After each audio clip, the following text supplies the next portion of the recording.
Assalamualaikum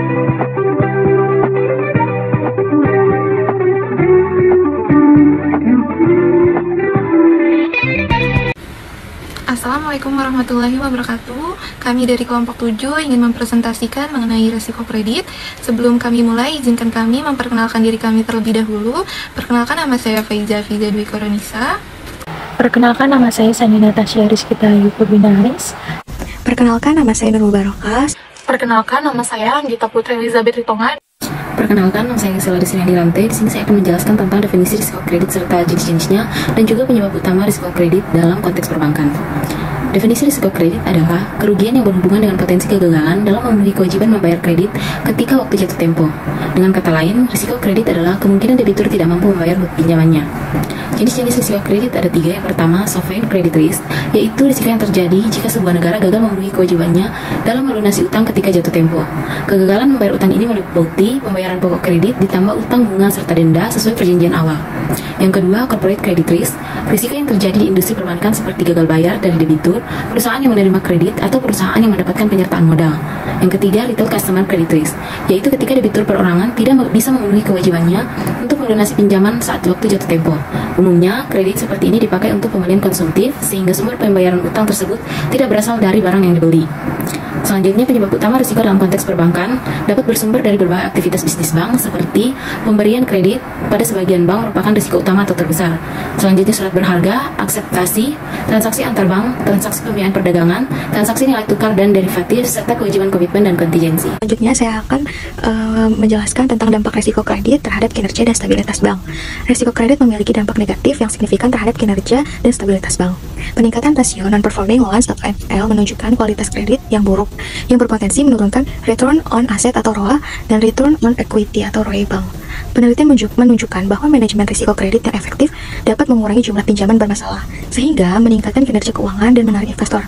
Selain itu, risiko kredit yang tinggi dapat mengakibatkan penurunan kemampuan bank dalam menyalurkan kredit, serta mempengaruhi stabilitas finansial secara keseluruhan.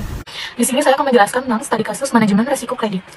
Pada studi kasus Bank BRI unit T-nya Arif, risiko kredit muncul dalam penyaluran kredit, komersil, non-kur, dan kur antara tahun 2009 sampai 2011.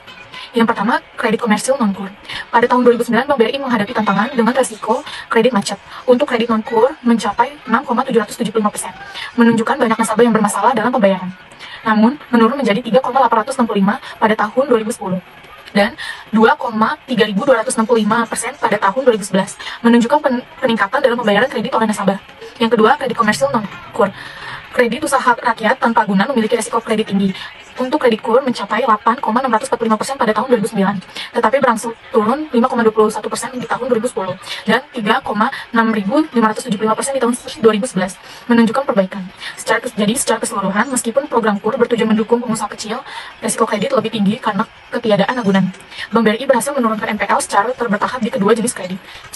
Pada slide ini, saya akan membahas mengenai strategi manajemen risiko yang diterapkan oleh bank dalam mengatasi atau mengurangi dampak risiko tersebut.